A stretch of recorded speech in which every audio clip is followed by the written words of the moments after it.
What is up, everyone? JD here. Got a reaction video to get into it with you. Let's jump into it.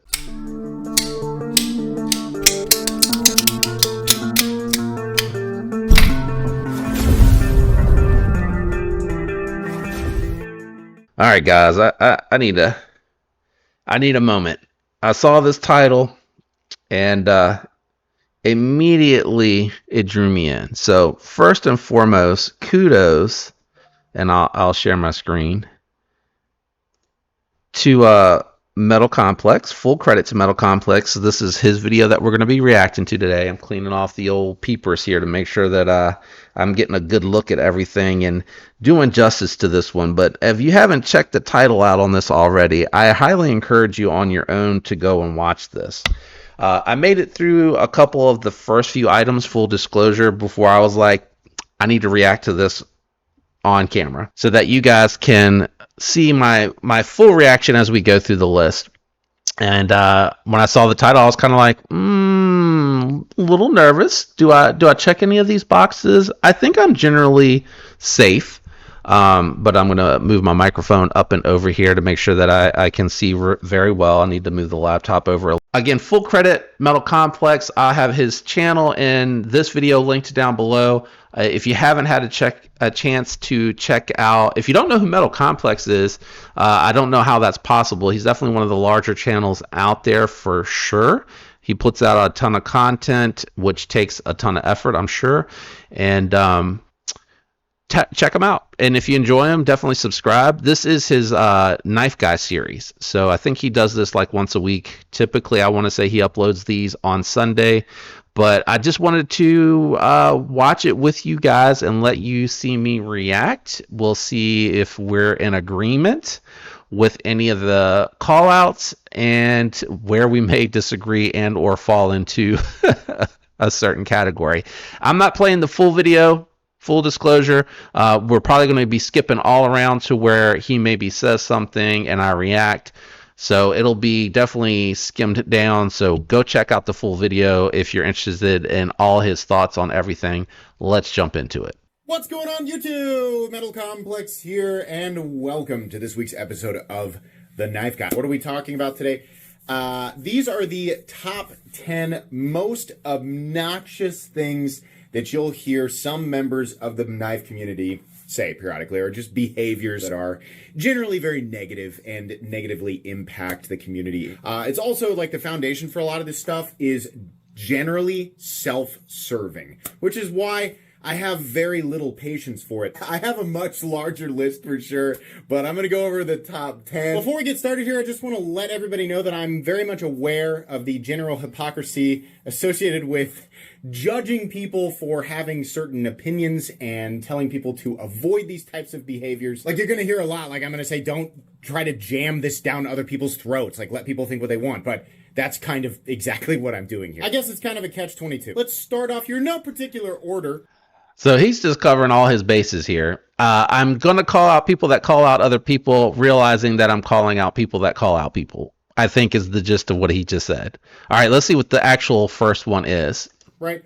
We'll start off here with number 1 and go to 10. The use your poop crowd, right? There's nothing wrong. All right, before he even gets into this, I already agree right here. I can't stand people that are like, who cares if your knife cost X? You should use it.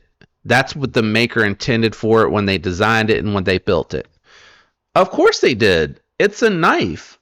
What designer doesn't design a knife for some sort of cutting task? There are exceptions to that. I realize it. Definitely realize it. There's some pry bars that are sharpened out there that exist. But even in those instances, that niche really likes those heavyweight, big, chonky knives. And that's what they're catering to. So, you know, just because you feel like that person should be cutting open cement bags with their knives doesn't mean that they need to, right? Everybody has a different reason why they collect. Same reason that people have different interests in the car world. Some people like muscle pony cars. Some people like pure driving cars that aren't muscular but handle very well and have like a very old school mechanical feel to it. It doesn't mean that that person needs to take their car and put dual turbos in it and make it a fast car. You know what I'm saying? I totally agree. Let's keep it going. Wrong with wanting to use your knives. I think it's just fine, right? It's your property.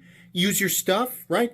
You want to buy a knife and you want to take it out and you want to use it. You want to use it hard. I think you can do that because you paid for it. But the way that I worded this was worrying about whether or not other people use their knives the way, and in quotes, they should be used. This is real simple. It's not your property. You don't get to decide.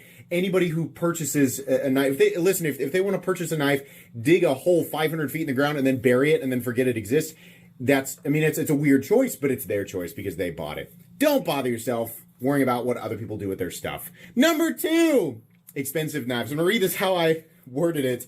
In quotes, I put, I'd never pay more than X for a knife, right? Now, I think it's perfectly fine. I want to try and do, both sides of this where it's all right, so before he jumps into this one, this is where I got and I stopped, and I was like, all right, I need to react to this.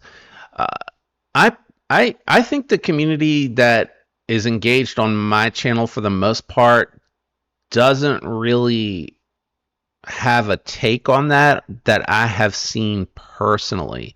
I've seen the comments of, well, I don't spend over $300 on a knife, and I think that's good. That's healthy that you recognize where your limit is on your spending, because you don't want to feel pressured or feel like you are going to, regret spending $400 if your limit's $300. If your limit's $250, you don't want to feel like, oh, guilt and regret and remorse over spending $300. But also I have seen where people like, if you've bought 5 $100 budget knives, that's a Sabenza. It is a correct and factual statement, but it doesn't mean that the person that bought 5 different $100 knives should have saved all of it and bought one knife for all their tasks, right? You can get a Warncliffe, a drop point, a spear point, a Tonto. Just talking blade shapes, not even handles, locks, deployment methods. There could be reasons where they feel like, okay, I can get a quality knife that's going to do everything that I ask of it at $100 or less, sometimes less, and I get to have some variety, some colors. I can color coordinate my gear and set up. Not everybody just wants one knife, and I guarantee you that 90% of the people that have that Sabenza or Umanzan don't only have that one $500 knife. I get their point of you could save up and get a quality knife. They have. The budget world today is extremely competitive. What you're sacrificing is steel and generally handle materials, right? You're in the G10 micarta with some weave carbon fiber and sometimes titanium mixed in. Granted, the titanium usually bumps you slightly over 100, but it's usually the budget steel with very nice materials. And again, slightly over 100, you're seeing 14C28N, 154cm with titanium that's very well done, very good looking. You can't sit here and say that it's vastly superior build-wise to the Umanzan. The Umanzan or the Sabenza is just a USA titanium knife that is extremely well built with very good tolerances and very good heat treat. It's also a small batch, small production company, even though they produce a lot of knives. But when you look in comparison to like a Civivi or a Kaiser, they're producing thousands to the hundreds that you may see in a given period at best from a Chris Reeve made knife. So I've seen where people have said this is my limit, but I haven't really, and I've seen comments elsewhere where people are like, you could skip buying $100 knife each month and buy the five. Don't pressure that person. That person may feel guilty over spending that much money over a pocket knife.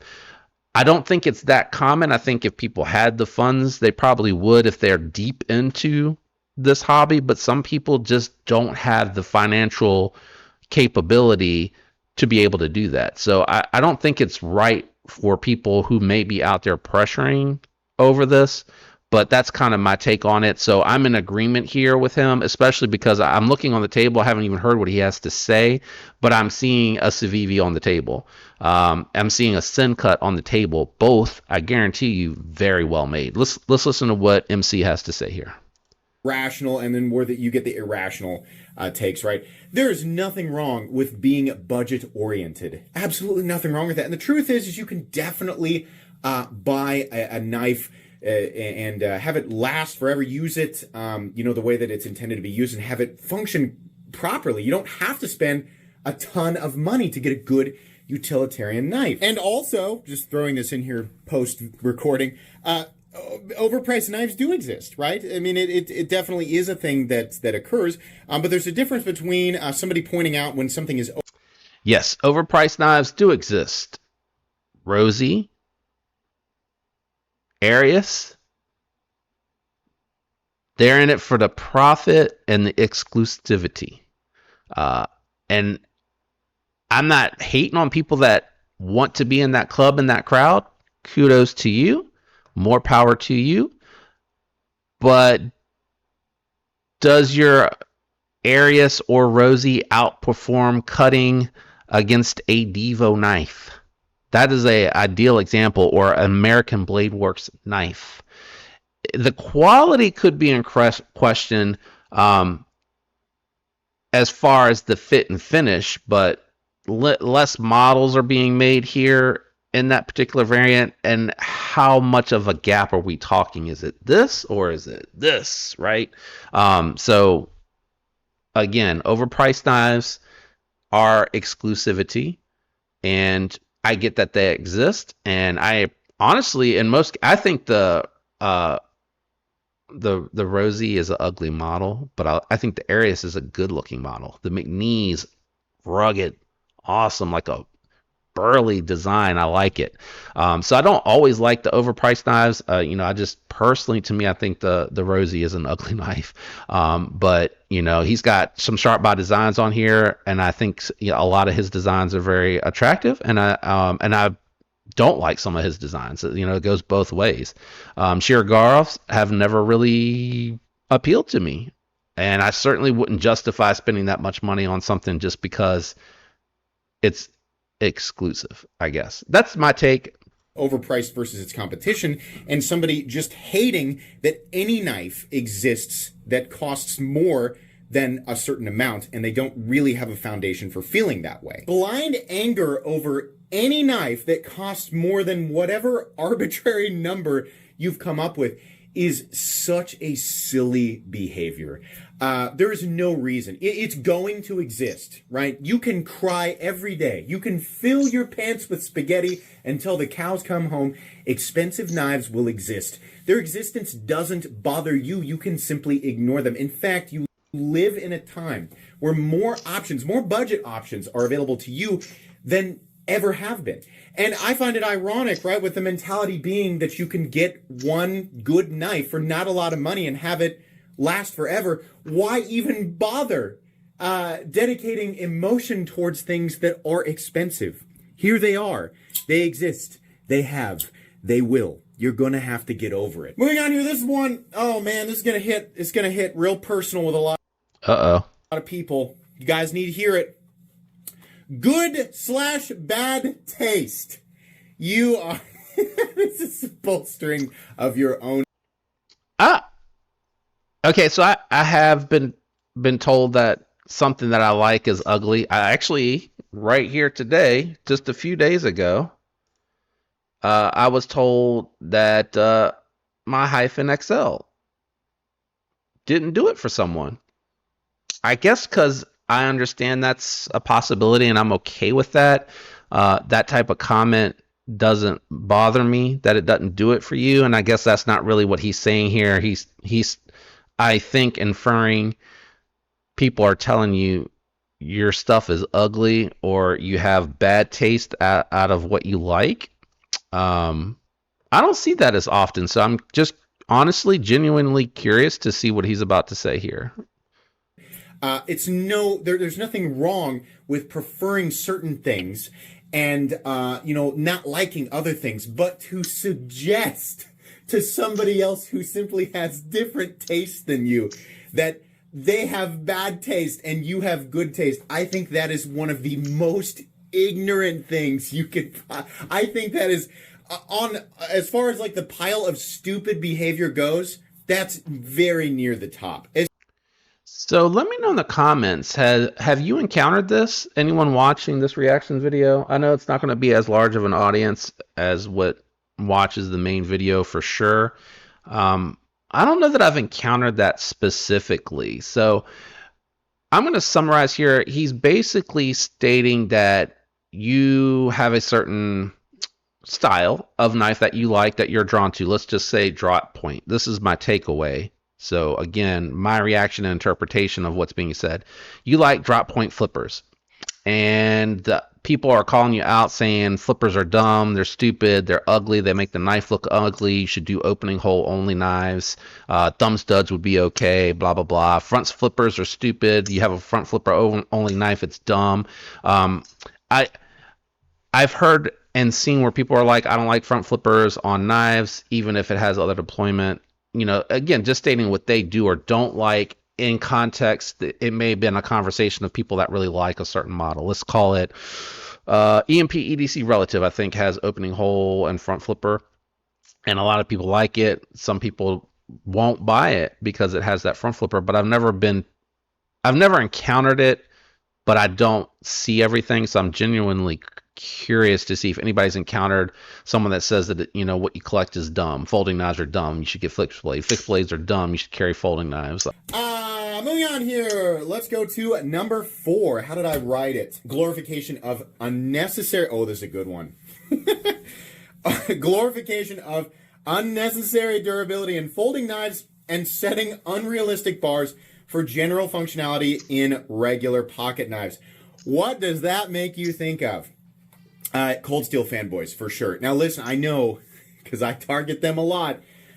Cold Steel marketing. I love Cold Steel knives. I think the Triad-Lock is awesome. It's really cool. The marketing gave a lot of very susceptible people the wrong idea. I don't see this that much. I think MC probably exclusively encounters this. I don't see this in other videos and other reviewers commenting about this that much. So I'm going to skip over this particular one and let me know if you've encountered that. But I don't know that I've seen where people are like, Cold Steel's the boss, the champ, the best, etc. Oh, yeah, that is a little ridiculous. Right. Instead, I think I found the right spot. To tell everybody else that their stuff is not as good. Number 5, in quotes, I put artificial scarcity, meaning is sometimes people scream this when they are upset that something they often just discovered is out of stock. It's what it is it's general entitlement.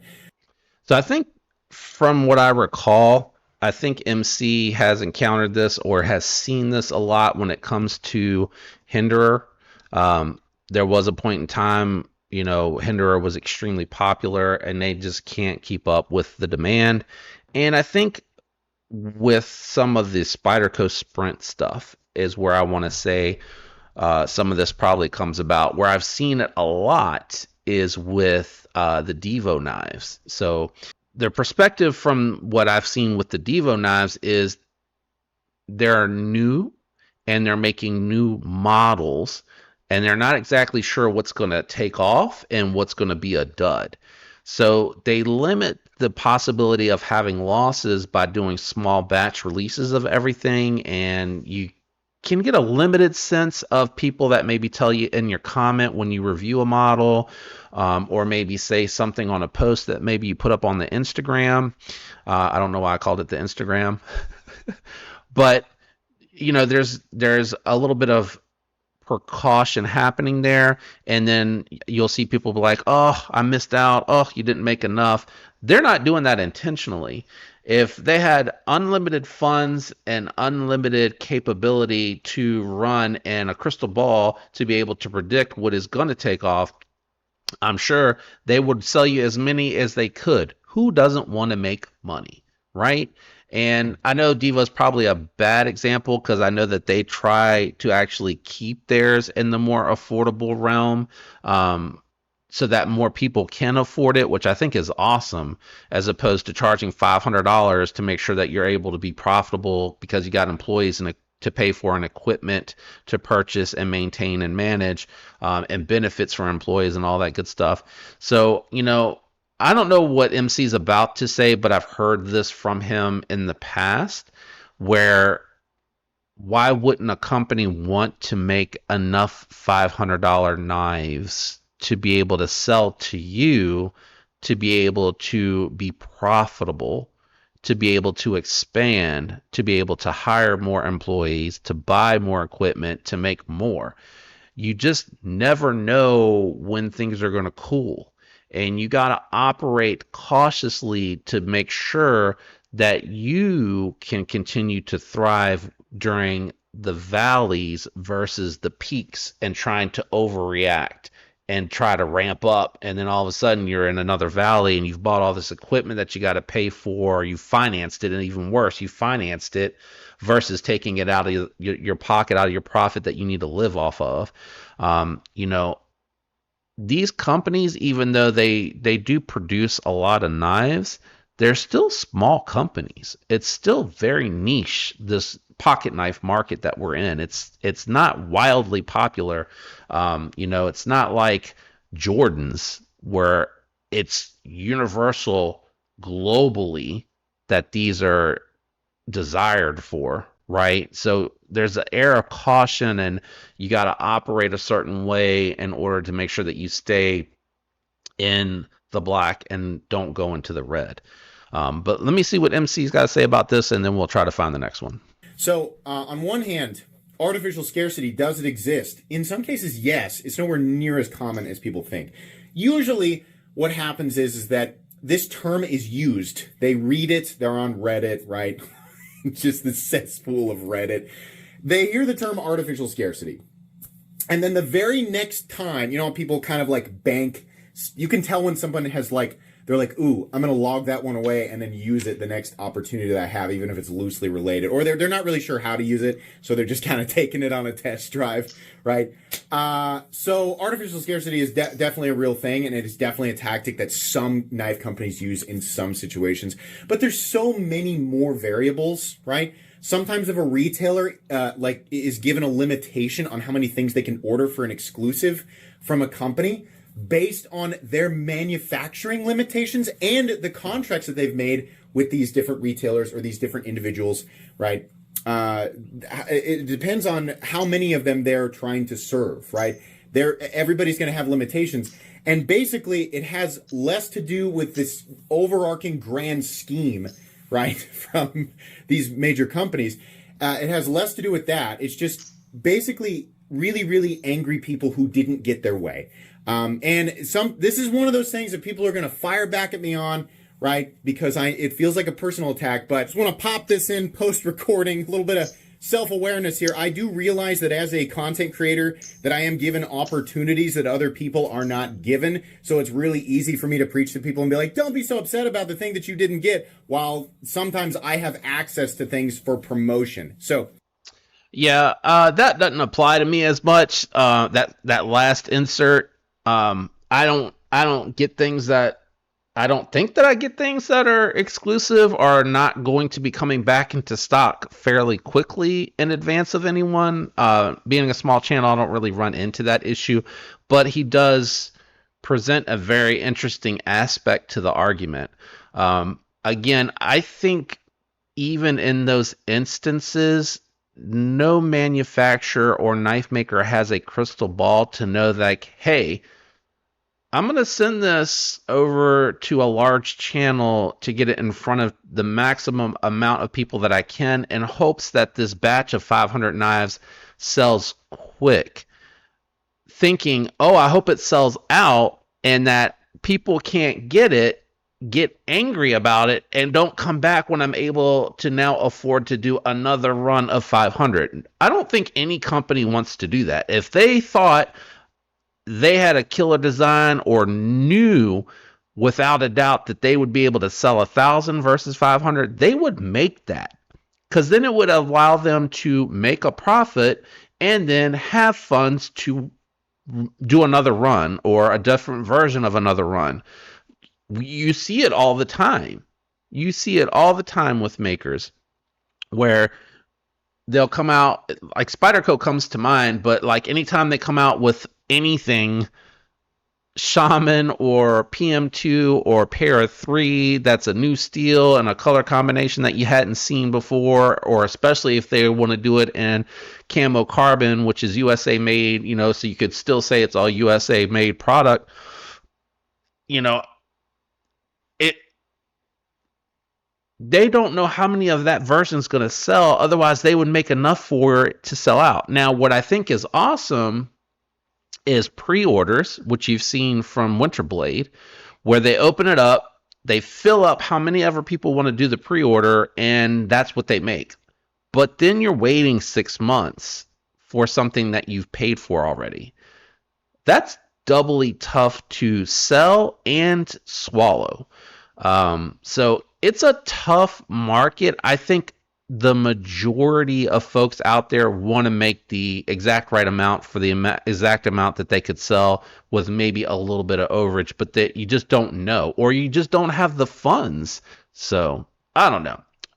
Let me see what he has. I'm gonna let him finish. Yes, if you're going to point that out to me, you are correct, but I still agree with myself. As somebody who does not have access to everything, and Good as for somebody you. who does try to acquire things and fail based on limited availability, I do still agree with the point that I'm about to make. So anyways, be honest with yourself. Sometimes the thing you wanted, you didn't get, and you're just mad. So screaming that artificial scarcity was the reason you didn't get it is that you only care in the moment for that thing. If you got that thing, if you waited in line, so to speak, and you got your thing, right? Would you turn around and dedicate yourself? Would you continue on this crusade against artificial scarcity? No, because you got your thing. Yeah, I think he's pointing out a little bit sarcastically the obvious. I don't think you have complaints about this if people who wanted it were able to get a hold of it. So I don't know. I don't know if I agree with that particular aspect of his point here.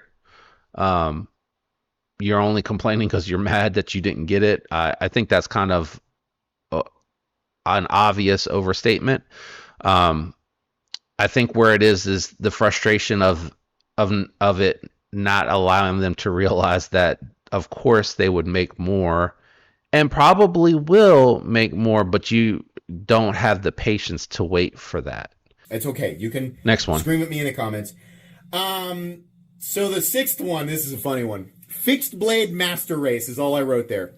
Don't they know a fixed blade is stronger than a folding? Yeah, we do. In fact, most people. I'm probably going to skip over this one. You can comment down below if you've encountered this, but I really don't. I find that most of my viewers are folding knife folk, so I don't encounter the fixed blade thing. It's probably due to his size and how broad he reaches that he encounters this.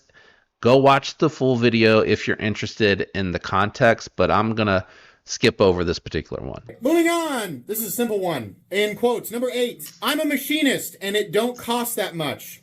Just shut up. Number 9. Oh, this is so common. Using the hobby to force your political views on other people. Yeah, this is incredibly common. It's all the time. There is nothing wrong with having your own. I'm not sure what happened there. I didn't skip from 8 to 9. So I'm not sure what 8 was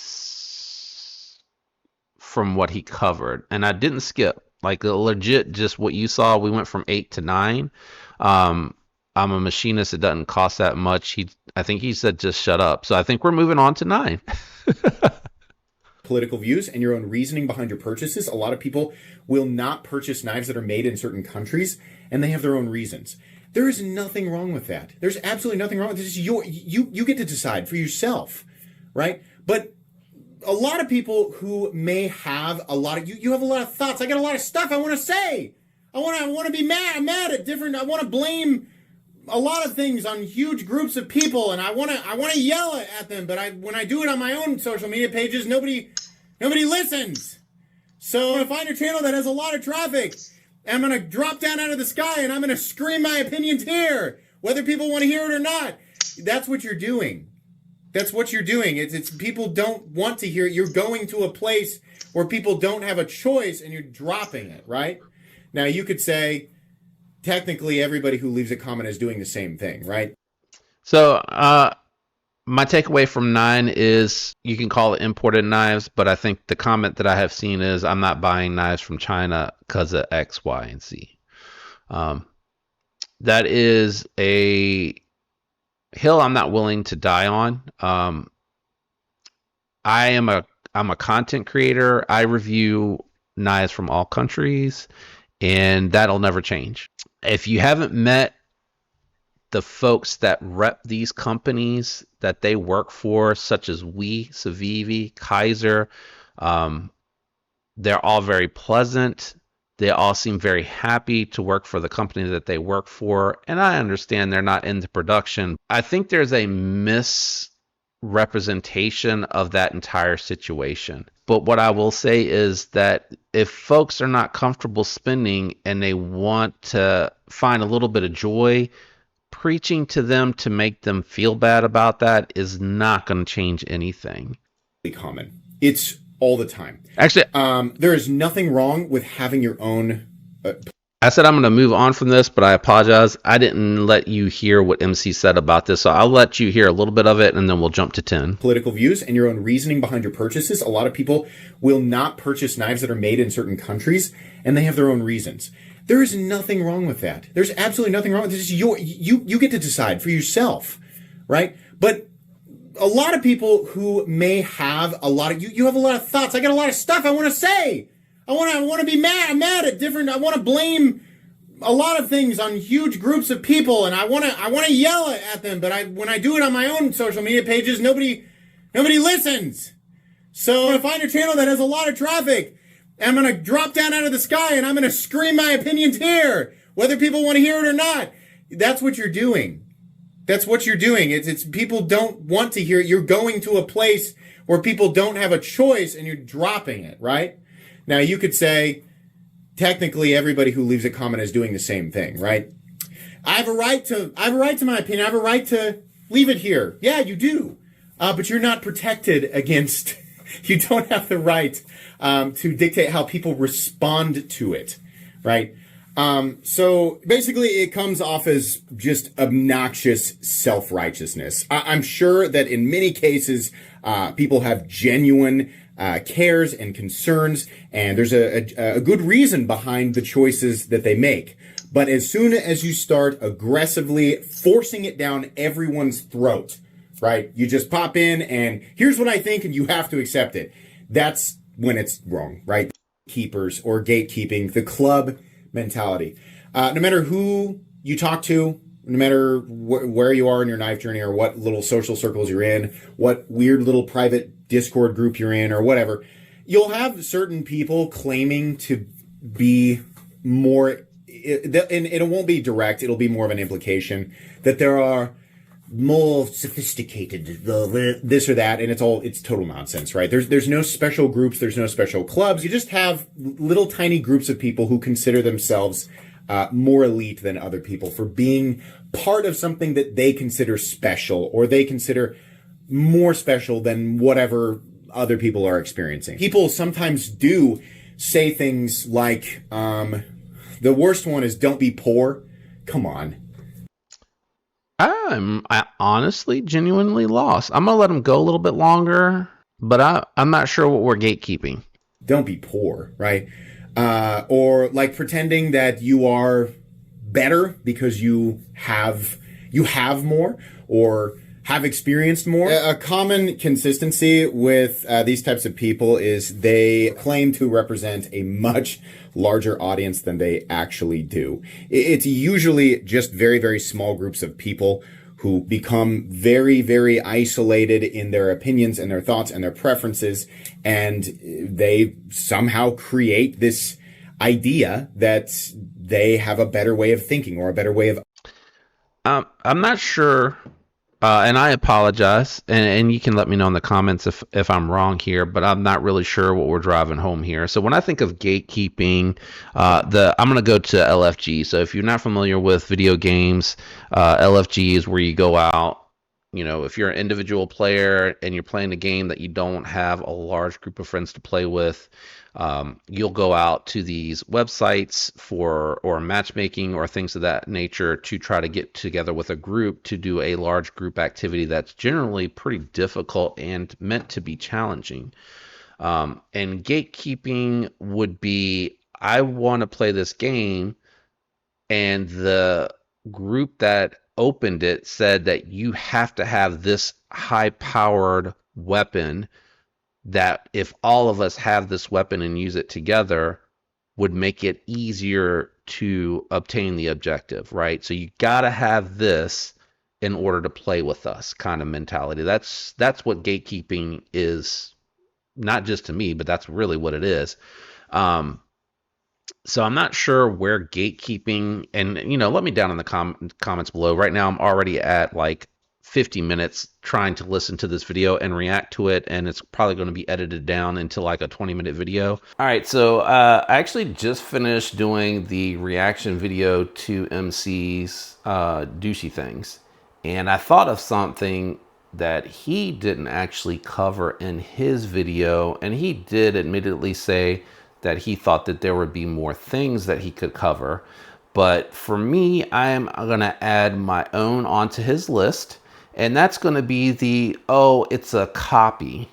I hate that when it's not a direct copy. Like that to me irks me because I think people, designers, and companies genuinely are trying to make something from scratch, and maybe it is supplanted in the back of their mind. Maybe they saw it somewhere and don't even realize it, and it came to them while they were trying to design something. And there are plenty of products out there that I think do kind of give you a vibe of a different design, but I don't think that they're necessarily copies or clones. I hate when people get on their high horse and they're like, oh, that's a copy because it has like one area or a small part of a design element that's similar to another model, but there's clearly disparity and difference between the two models everywhere else. So it's like this one piece here or this one spot there, or the handle sort of resembles a little bit of this, even though the entire knife's design overall seems different. There's so many designs out there, guys, that are so similar to other designs that I really just don't think that that's fair to say that it's a direct copy or clone when it's not. Right? It's not like you're going out to Temu and you're buying a clone relative where they clearly tell you it's a clone relative and the steel's like 12 CR or something like that, and then the handle's titanium. So to me, that's going to be one that I add onto the list at the end here. I apologize for this format, but I literally just cleaned everything up and thought about it and felt strongly enough to where I wanted to get it on video. So I'm going to insert this probably midway or somewhere around there, or maybe towards the end, just for you guys to be able to see it. But to me, that's going to be one that I add to the list. Oh, it looks like this when it really doesn't look like this. It's just a small little piece somewhere, or it has a similar handle shape or something like that. I can't stand that. All right, peace. But let me know what you think of the gatekeeping piece of it is. I'm not going to go too much further into it because there's still, as you can see on the screen, a good amount of video left to cover, and I just don't. I'm lost as to where the gatekeeping applies. Anyway, if you enjoyed this one, I hope you did. Definitely consider leaving a like down. Leave a like on your way out. Definitely comment down below. Let me know anything that you wanted to touch on as far as the 10 douchey bag things here that Metal Complex went over. Again, I'll make sure and link his channel and this video down in the description below for you guys to check out at your leisure. Shout out to MC. And shout out to everyone else that hung out till this point of the video. I really appreciate the support, you guys. I'm out of here. I hope you have a fantastic week. I'll catch you on the next one. Peace.